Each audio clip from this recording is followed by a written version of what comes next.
A enguia europeia é uma espécie catádroma porque desova em meio oceânico e passa longos períodos da sua vida em águas continentais, portanto alternando entre habitats de água salgada e habitats de água doce. À semelhança da sua congênere americana, a anguila rostrata, a enguia europeia é um peixe migrador. E os hábitos migratórios dos peixes, sejam eles catádromos como as enguias atlânticas ou anádromos como são o caso da lampreia marinha e do sável, têm associadas inúmeras vantagens. Por um lado, porque permite aumentar a probabilidade de sobrevivência das larvas, portanto dos juvenis, porque impede a ocorrência de competição intraespecífica entre classes etárias diferentes.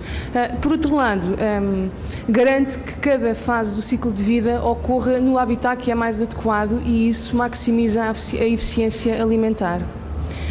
O ciclo de vida da enguia europeia é bastante particular e é caracterizado pela ocorrência de várias metamorfoses. Portanto, as larvas da enguia europeia, ou leptocéfalos, nascem no Mar dos Sargassos e são arrastados pela corrente do Golfo até à embocadura ou à plataforma continental de alguns países europeus e do norte da África.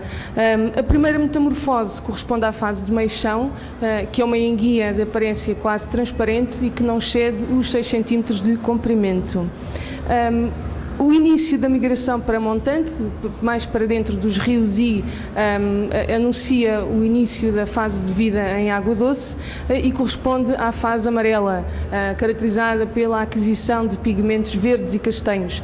Esta é, por sinal, a fase mais longa do período de vida das enguias, sendo que nas fêmeas pode durar até 20 anos.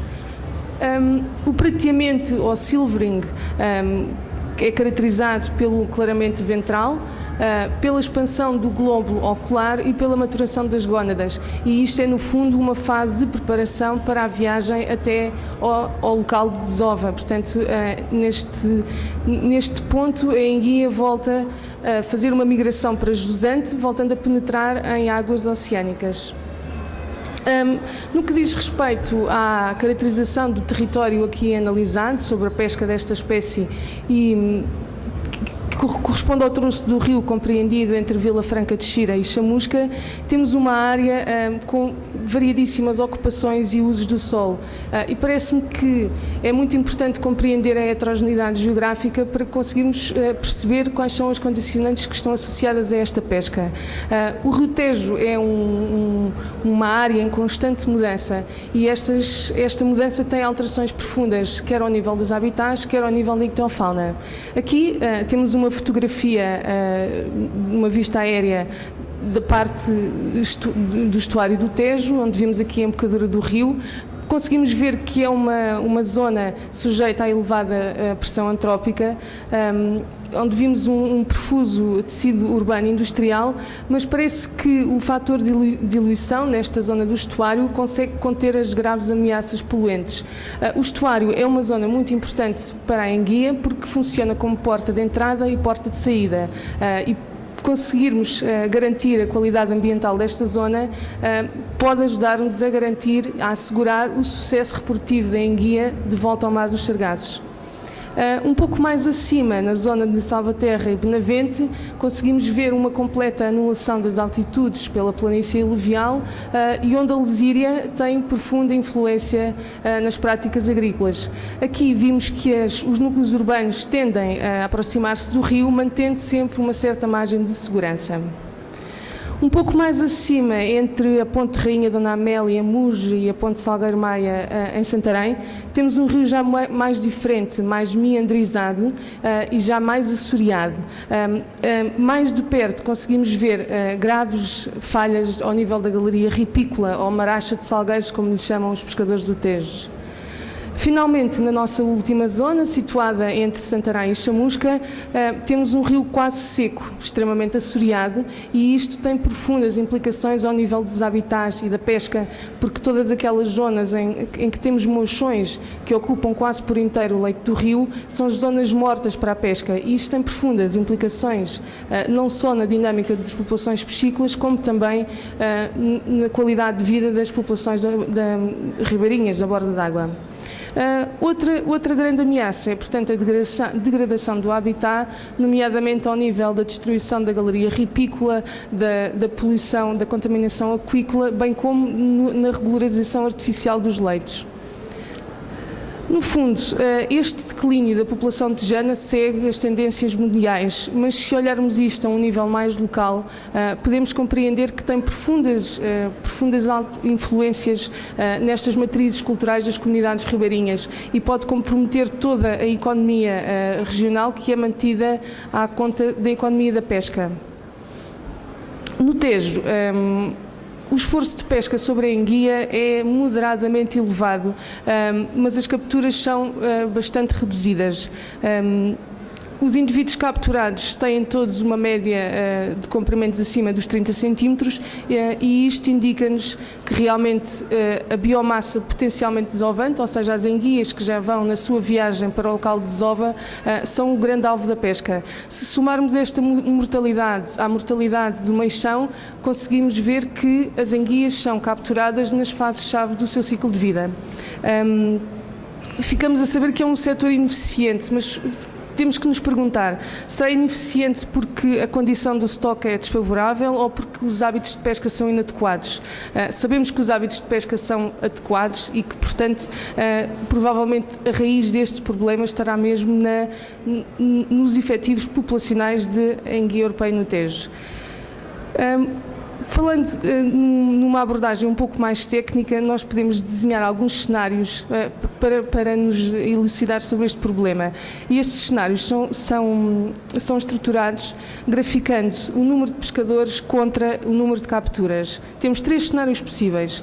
Um ideal, que é aquele que não temos de certeza no Tejo, é quando temos uma relação positiva, indicando que estamos perante um estoque subexplorado, ou seja, temos mais enguias do que pescadores e temos um efetivo populacional em muito bom estado. Um outro cenário, que é aquele que nós almejamos, que é um cenário de sustentabilidade, em que temos, no fundo, o número de pescadores é reflexo quantitativo do manancial ou do estoque. Portanto, isto quer dizer que é uma exploração em equilíbrio, em que vão permitindo sempre a renovação dos indivíduos. No Tejo, o que nós temos é uma correlação extremamente negativa, ou seja, um estoque sobreexplorado, não tanto porque os pescadores cedam o número de efetivos, mas principalmente pelas razões que eu já disse, é que a pesca é feita sobretudo sobre fases-chave do ciclo de vida. No que diz respeito à sustentabilidade, nós podemos delinear já aqui alguns objetivos de gestão. Por um lado, temos que permitir a migração da biomassa adulta. E como é que podemos fazer isso? Fazendo cumprir não só os tamanhos mínimos de captura, os 20 centímetros, e isso, desde logo, remete-nos para a pesca ao meixão, que é realmente o grande problema da enguia no Tejo, mas também como estabelecer tamanhos máximos de captura, ou seja, garantir um intervalo em que possamos assegurar que as enguias adultas voltem ao mar e que, portanto, possam continuar a renovar o estoque em águas interiores. Por outro lado, investir mais, quando da construção das barragens, em passagens para peixes adequadas às características natatórias das enguias e também, com a colaboração dos pescadores, tentar fazer algum transporte auxiliado das enguias adultas, das maiores, das enguias prateadas, entre estas barreiras, entre estas bacias de contenção. Por outro lado, reduzir o esforço de pesca, não diminuindo o número de pescadores, porque realmente nós queremos manter o número de pescadores, mas, se calhar, tentando, em acordo com estas comunidades, diminuir o número de redes. Para além disso, seria também importante estabelecer alguns períodos de defeso, atualizados anualmente de acordo com o regime hidrológico, que parece ser a condição ambiental que mais condiciona, portanto, a eficiência da pesca. As boas práticas comerciais são igualmente importantes de garantir, porque se conseguirmos que o consumidor final do Meixão adquira uma consciência global do verdadeiro estatuto de conservação deste recurso, podemos assumir alguns benefícios, não só para o pescador, que muitas das vezes é o mais prejudicado neste processo comercial e é aquele que, feitas as contas, é quem recebe menos dinheiro. Por outro lado, garantir a preservação da pesca artesanal é garantir que esta pesca é feita de modo sustentável. Fica-nos então a ideia de que estamos perante não só um recurso em extinção, mas também como uma atividade em extinção, e que estes dois cenários são principalmente promovidos pela pesca ilícita. Precisamos de ter uma ação interligada entre pescadores, entidades gestoras e principalmente autoridades fiscalizadoras. E só dessa ação muito concertada é que poderá nascer realmente o caráter sustentável da pesca no Tejo. É tudo.